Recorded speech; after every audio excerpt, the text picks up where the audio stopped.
we have already classified subviral particles into, I think, did I start recording?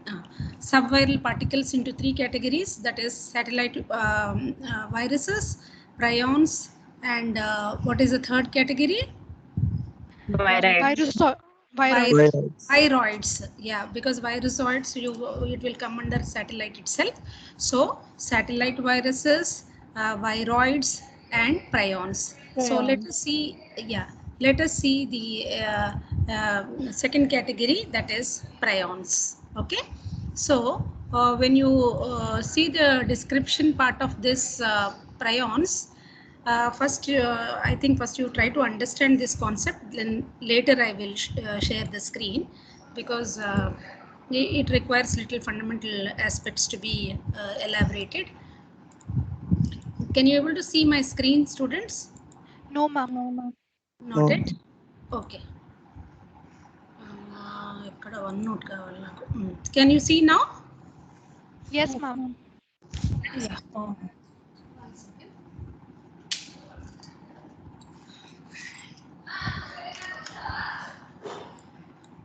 So let me move this.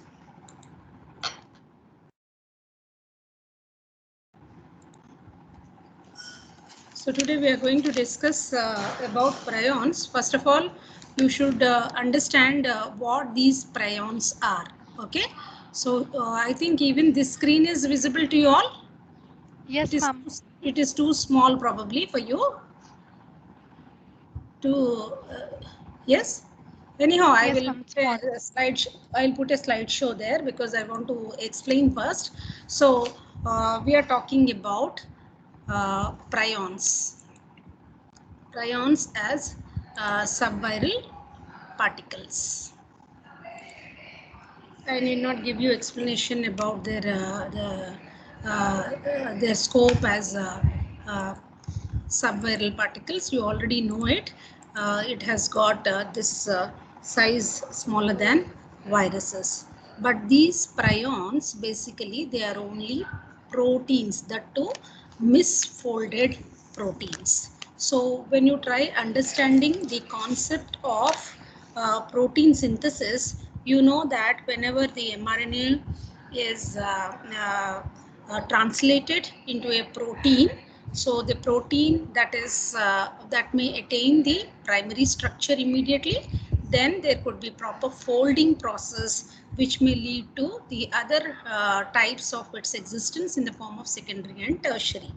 Okay, so this is what actually happens in protein folding. Here the term protein folding plays a very important role in understanding the concept prions, because when we defined viruses, we said that it has got only capsid proteins and genome, either as DNA or RNA. Prions, they do not have the genomic content. They are only proteinaceous material. Okay, they are only proteinaceous particles. So they have only protein which is actually in multiple folded forms. Okay, so why it is in multiple folded forms, that you know that any protein in its configuration, when it is trying to attain its structure in order to perform a function, it undergoes the process of folding into primary, secondary, tertiary forms. A normal protein is expressed that way. Okay, whereas these prions in humans, when you talk about, there is a gene which actually there is a gene on a particular chromosome, the number 20. So the gene on chromosome number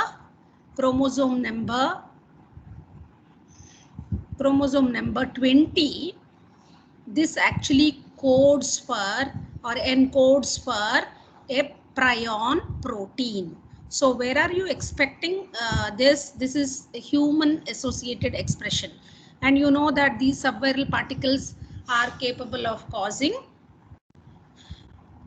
diseases. Yes. So prions, the gene located on the human chromosome, that too on 20th the chromosome number 20. On that chromosome number 20, the gene location is there, which actually encodes for this prion protein. So that is the reason the prions are designated as PRNP. Okay, PRNP. So this is a prion protein. It is N stands for normal. So prion normal protein, which is there. Prion is nothing but just misfolded protein. Okay. So when you talk about in humans, this is located on the chromosome number 20. So this gene encodes for this normal protein, which is actually meant for some function. Okay. So these prion proteins, suppose if they are cellular in origin, so you call it as PRPC. This superscript C you are writing. PRP. PR always stands for prion, and this PRP is prion. PR stands for prion, and P stands for protein. So this C superscript stands for cellular protein. Okay, so this cellular protein, this is present, this is seen in the neuronal cells. Okay, that too in the synapse region, this is found. So this cellular prion proteins, they are there on the surface of this neuronal cells, generally found in the synapse. So that is the prion description, which is seen in the expression of the human chromosome. So PR, NP and PRP. So these are subviral, you call it as subviral particles because they have only the misfolded protein, which is, you are calling it as virus because it is able to transmit from one cell to the other cell and can able to manifest the disease. So the prions are subviral particles. They are very, very distinct in their nature because they are nothing but they are folded. They are two misfolded proteins. I'll explain you how they are misfolded. So they are transmissible to the other cells. So just like virus transmission, you also see this prion transmission because it is spreading, it is capable of causing diseases. So which is just similar to that of the viral infection. Okay, if you have understood these 2 points, PRNP and PRP, let me move on to the next step. That is, I am introducing another term called PRPSC. Okay, so here what happens is when the cell actually regulates its own functions with proper expression, there is a proper folding of protein is taking place. But what happens is if there is any failure in the chaperone system, and if there is any failure or error in the folding process, if there is no correction done, then it leads to misfolded protein. Okay, can you able to see screen, students, what I am writing? Yes. Yeah, kindly bear with my handwriting. Actually my handwriting is good, but this online handwriting, it is horrible. Okay, kindly bear, I'll try to improve. So okay, so this misfolded protein, you are referring it as the prion protein. So I'm calling it as misfolded. One more term, normal protein is, which is the gene, if it is properly expressed, you are getting the normal protein. Mostly it is cellular in origin. So you are able to differentiate these prions as the PRPCs, that too if they are localized at the neuronal cell. And otherwise, in the process of expression itself, if it is leading to misfolding and if there is no correction done at that stage, it results, that is this prion protein, which you call it as cellular, this is nothing but PRPC. So this is normally, if it is expressed, there is no disease indicated, but it is misfolded. So you call that protein as scrapiform protein. Scrapiform protein. This people have understood this in sheeps, so it is designated as S, and also for Scrapie, you give the superscript as SC. Okay, so this PRPSC is the misfolded Scrapie form of the normal prion protein. So the normal prion protein, you are referring it as PRNC or PRPC. There's no just PRNC is just to understand it is a normal protein. Okay, but generally you use the terms PRPC and PSC. Okay, so PC and PSC. PC is the cellular form, cellular prion protein, which is normal. PRPSC is the Scrapie form protein, which is resulted because of the process of this misfolding. Okay, so this is actually is meant for the disease transmission. Okay, so what is this PRNP? Students, this is a gene on chromosome normal protein. Chromosome number 20, 20. which encodes for prion protein. What are prions? Prions are nothing but proteins. Okay, misfolded protein. Yeah. So this prion protein is having some particular function, but the thing is this in natural system you call it as the PRNP, that is gene on chromosome 20 encodes for this prion protein. So another term you are calling it as the PRPC. So PC is referring to the cellular prion protein. Okay, so where is it present? This is present on the neuronal cells, surface of the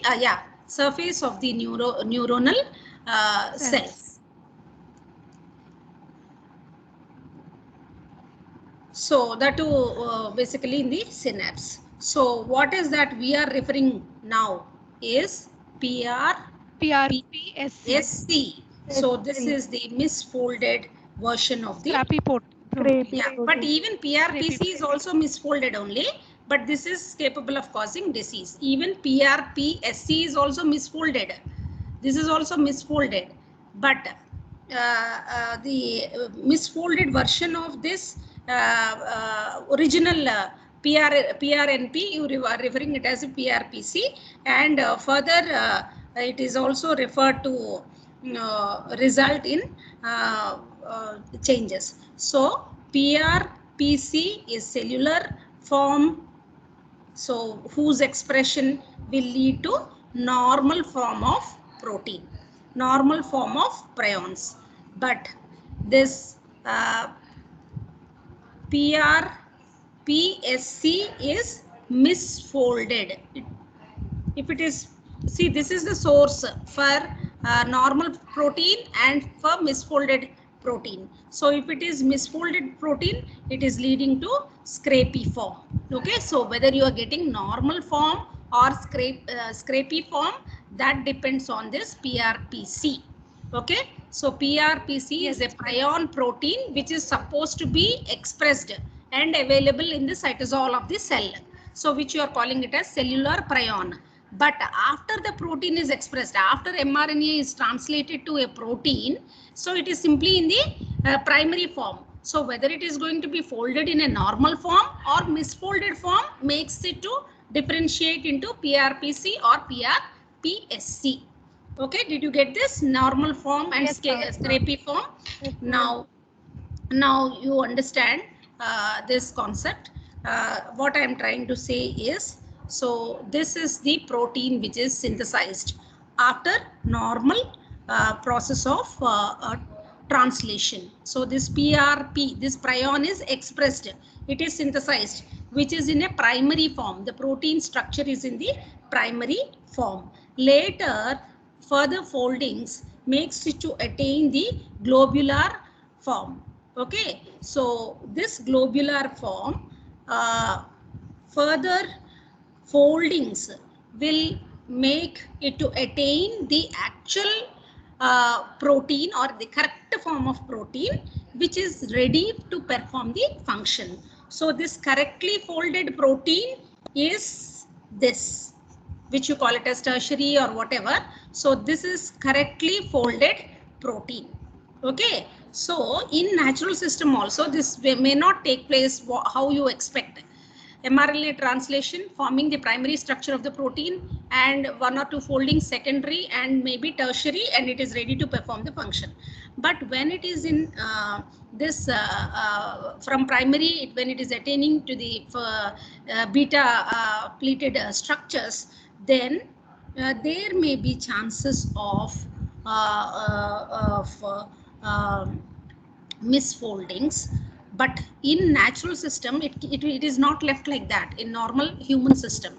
So the chaperone system, that is this chaperone catalysis you call it as. So this chaperone catalysis will allow the correction, and again it will lead to the correct form of protein. So that is how in natural system it is balanced.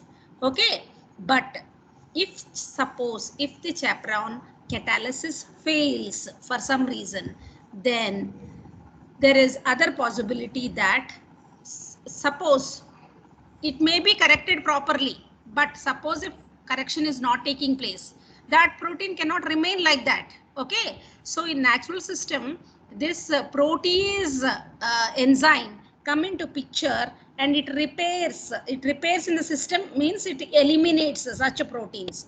Okay, so suppose if this protease is not coming into picture, or the protease catalysis is not showing any action on this protein, then it becomes the protein that is formed is resistant to protease activity. So this protein that is developed now is the prion protein. All that explanation is prion. I am not using the term prion, but this is we are giving details of prion only. Okay, so this prion protein now which has to be eliminated, but it is not getting, so it is not, the process is not ending there because this protease is not showing any action on this protein. So it is resistant to protease action. So that way this protease resistant form is nothing but your PRPSC. Have you understood this? So normal proteins, they come into the secondary form or whatever beta pleated structures, depending on the composition percentage, it attains its structure, and further to perform the function, if it has to fold some more times, it will further fold and it will give the correct protein to perform the function. But in this process of folding, sometimes there may be irregularity. So that irregularity can be catalyzed by the chaperone system in normal folding process. But suppose if chaperone catalysis is not taking place, then it is presented to protease enzyme because it has to be eliminated. So this protease enzyme will act on this improperly folded protein, and then it eliminates from the system. But there are some, suppose if the folding is too high, see how it is able to escape from the process of proteases. Maybe it has got more beta pleated structures, or the structural conformation is like such that it is not getting blocked with the enzyme catalysis. So this protease catalysis is not taking place. So it is resisting to the action of protease, thereby it is resulted in a resistant form of protein, which is actually meant for some other function. That function is nothing but it is showing impact on the host in the form of a disease. So these forms are called as scrapie, what you call scrapie forms of the protein. Okay, have you understood this? Yes, ma'am. Okay, so what actually happens is when I'm saying this PRPC, so the cellular normal protein, whenever C superscript is there, it is a normal one. Okay, So alpha and beta sheets that are there are balanced. So it is ready to perform its function. So generally 43% alpha helices composition is there, and beta is only 0.3%. So if even any small error is there, it gets corrected with chaperone system. But what happens if it is resisting to the catalysis is that misfolded protein, whichever is there, this is getting resistant to protease, and because it is finally resulting in a less alpha helical structure, and beta helical sheets are more in its composition. So that is about 43. So almost all reversal is taking place. Sorry, here 30% alpha helices, beta sheets around 43% or 45% is there. So this makes, because of this beta sheet 43% composition, because of some more foldings are there, it is escaping from the process of protease enzyme, and it is resisting, and it is going to transmit, because this protein is transmissible, and it is keeping on allowing the expression of this PRPSC, and resulting in neurodegenerative diseases. Have you understood this, students? Yes, ma'am. Yes, this Yes, concept. ma'am. Now if I move on to this, you will understand. But this PPT size in OneNote is coming very small. Can you able to? I don't know whether I can enlarge it. Can I enlarge this? Yes, ma'am. Just try enlarging. Yes. I'm just trying. I think it will come only this much. I'm here. Uh, can you see? No, ma'am. It's not very clear. It's not, then I'll go to normal PPT. PowerPoint. Yes, ma'am. Yeah. I'll stop this. Anyhow, what I'm scribbling on this notepad also, I will attach to your this thing. What I'm writing also, I will convert it into PDF, and I will share it with you all. Okay, that Okay, OneNote ma'am. sheet, I think directly I can share that sheet in your Moodle site. I'll see. Okay, so I hope you all have understood this concept of prions. So here Yes, the ma'am. complete detailed description what I have actually explained is given with some historical account. So a prion protein can fold in multiple ways, and it is transmissible, and it is leading to viral infection. This was coined by Stanley initially as in proteinaceous infectious particle. Okay, derived from a word protein and infection. So that is why you call it as prion, because it is able to propagate, it can able to transmit, that protein is able to propagate and transmit. You're calling it as the subviral particle. Okay, so they actually got Nobel Prize for their discovery, and these prions properties wise, when you see the nomenclature, you call it as prion protein as PRP.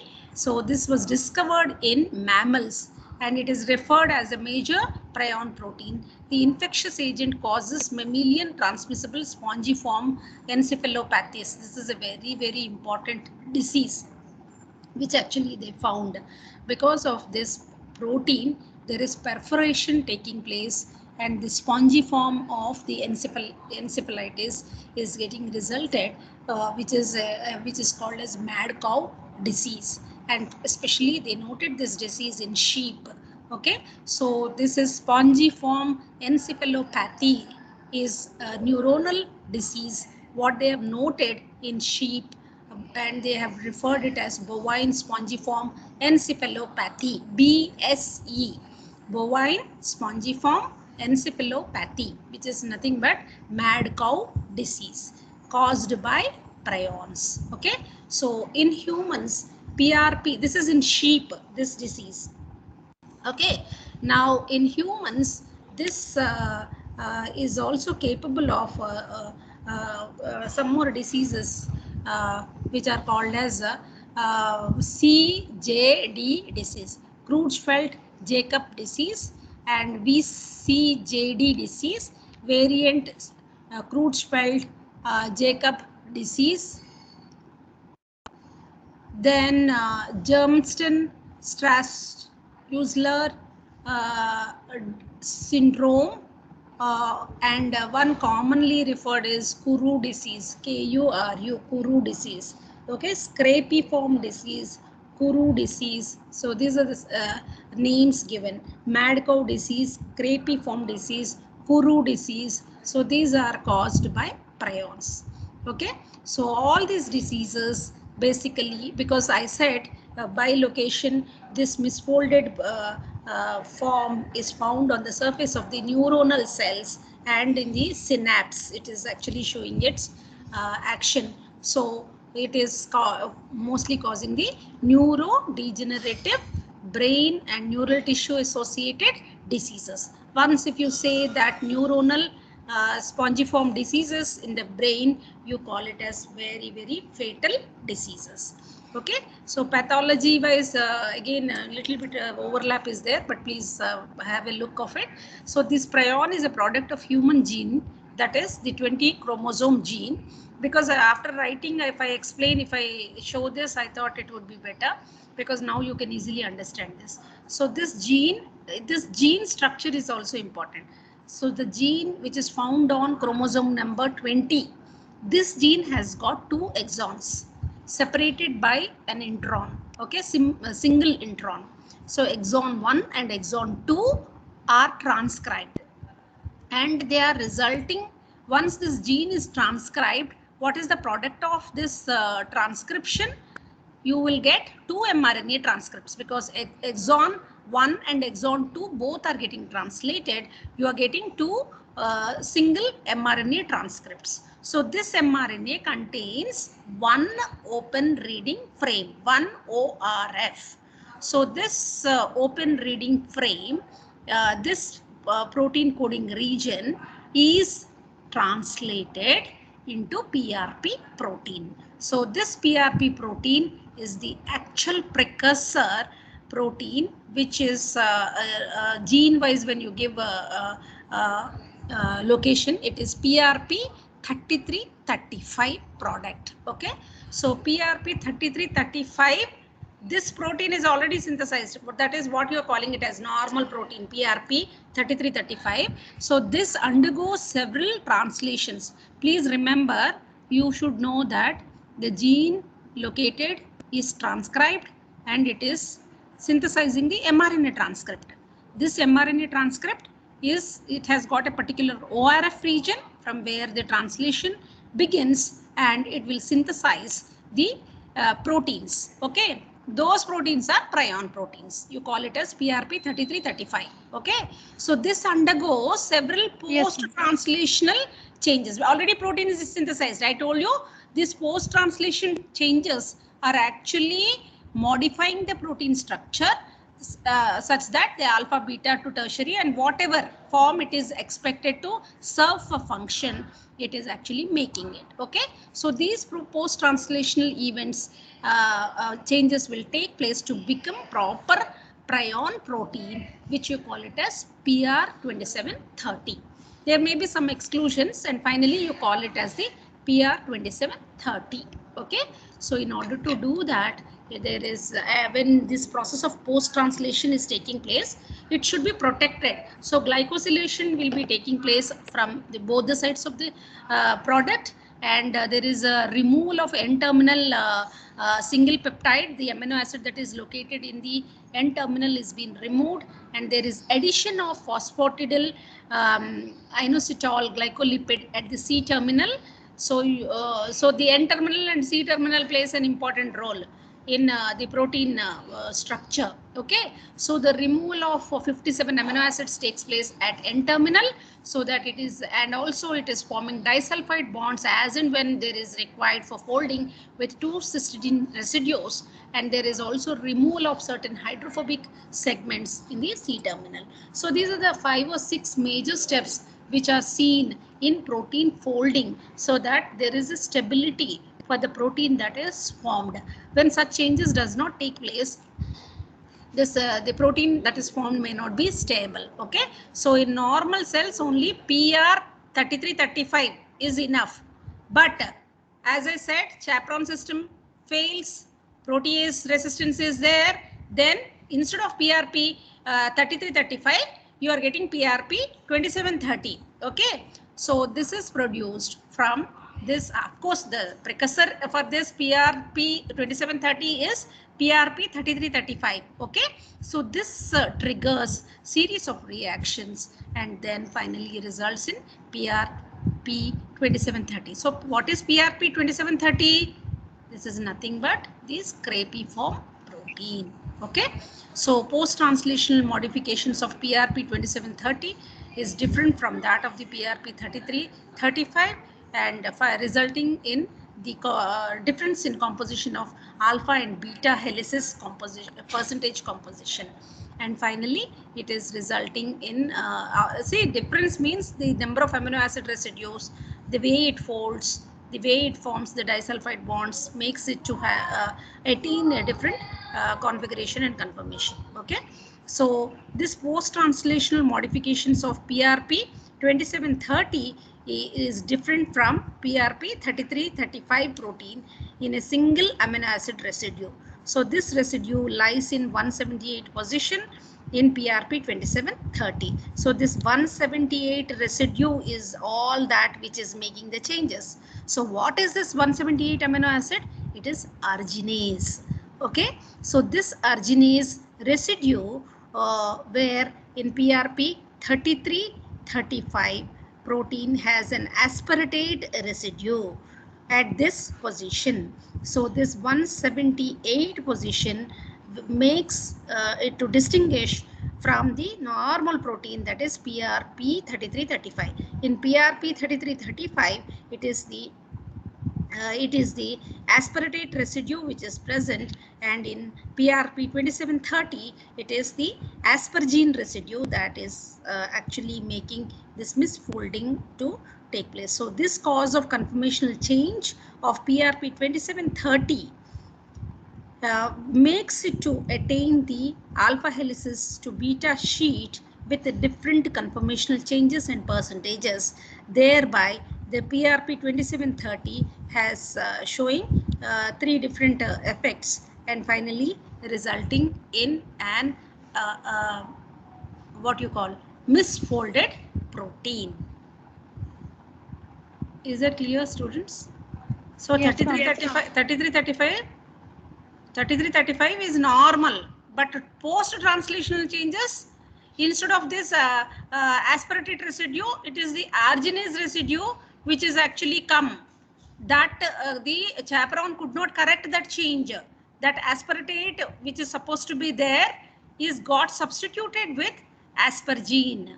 So see, in nature, even if one amino acid is miscoded, or if in the triplet code, even if one residue makes a lot of change in their functionality. Okay, so this is how it imparts PRP 2730 to show its ability to attain the more of beta conformations when you compare with the original PR 3335. Okay, so this beta sheet forming peptides, they forms amyloid fibrils, and these amyloid fibrils, if they are formed in brain, amyloid fibrils in the brain, especially in the hypothalamus, it is going to kill the neurons because it is going to continuously trigger the cells to divide, and apoptosis, programmed cell death and all is taking place and leading to the neuronal damage. And finally, porous encephالus, porous spongy brain is resulted. So the spread of this disease is horizontal transmission, transmission from one person to the other person, either directly or from fomites or by the ingestion of contaminated meat and all. People can acquire these kinds of infection. Okay, students, I hope you have understood prions. Yes, ma'am. Yes. I don't want to ask any questions today because quickly I want to complete the another small aspect, that is viroids. Is it clear for all of you, prions? Yes, ma'am. Yes, Yeah, ma'am.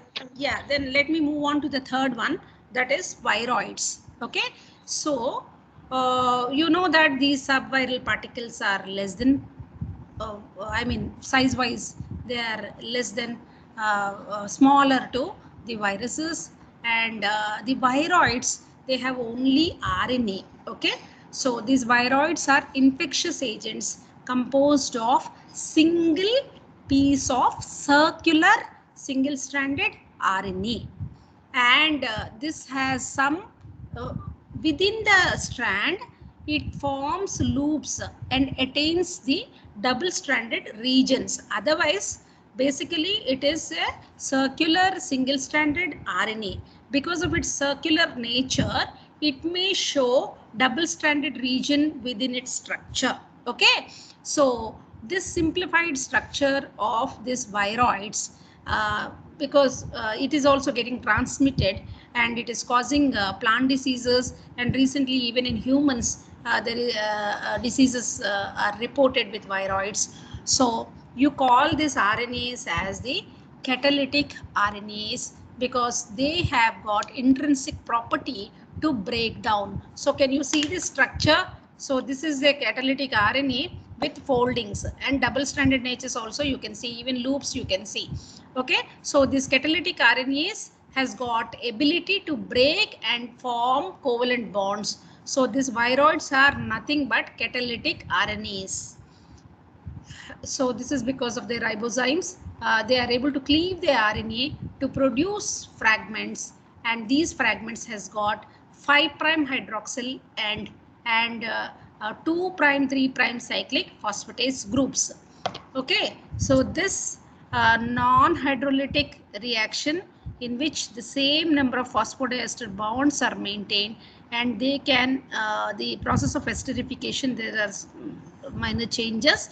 So this reaction plays an important role in the replication of RNAs. Okay, so this point I think I have to elaborate for you how this catalytic RNA is making it to result in the form of looped structures and double-stranded structures. So genome-wise, when you see, this RNA has got 246 to 467 bases, nucleobases. So these viroids are first representatives of a new domain of subviral particles. They were discovered and characterized by Theodor Diener, and in 1971, this was identified in potato spindle tuber viroid, which is designated as PSTVD. This is a viroid.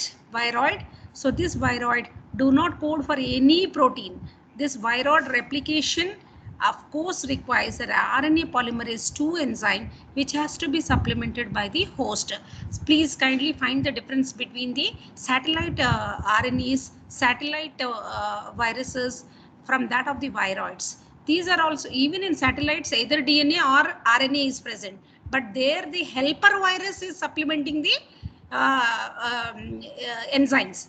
But here it is the host which is supplementing the RNA polymerase 2. Okay, so normally this is associated, this performs the function of synthesizing RNA from DNA. Okay, so but this RNA, the catalytic RNA, the RNA of this viroids with rolling circle mechanism, it is able to synthesize the complementary strand for the RNA. So the viroid RNA template is formed. Okay, so it is using host cell RNA polymerase to express itself, and it is able to synthesize complementary RNA strand to it, and you call that as the RNA template. Okay, so these are classified into two families. One is called as viroidae. This is present in the nucleus and it replicates in the nucleus. So the examples of such viruses are PSTVD, that is phosphoviroid, and coconut viroid, that is cocod viroid, which replicate in the nucleus. There's another one, Avison or Avson viroidae. this replicates in the chloroplast of the plant. So this is the two examples are there here. One is called as the genus Avson viroid. The second is Pelamoviroid. So and Ila viroid. So these are specific to different plants. Avocado, pea, peach, and eggplant. They are specific. Okay. So these are subviral particles. They are nothing but the RNAs. Okay, because of the ribosomes activity, the catalytic RNAs are formed and they cleave this RNA into different fragments of RNAs. So they have got 5' hydroxyl end and also 2' to 3' cyclic phosphatase end.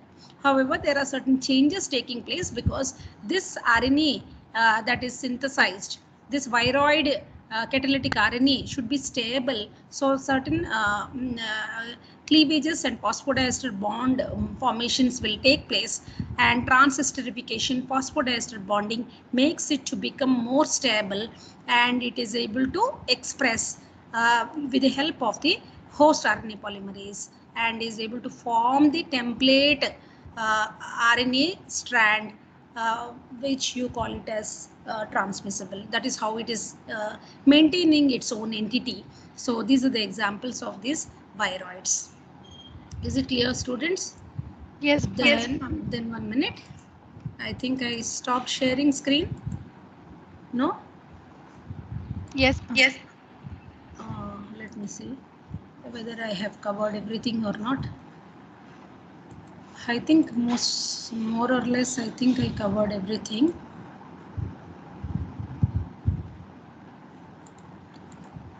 So what we'll do is,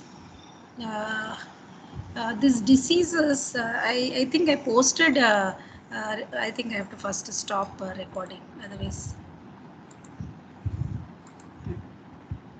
stop.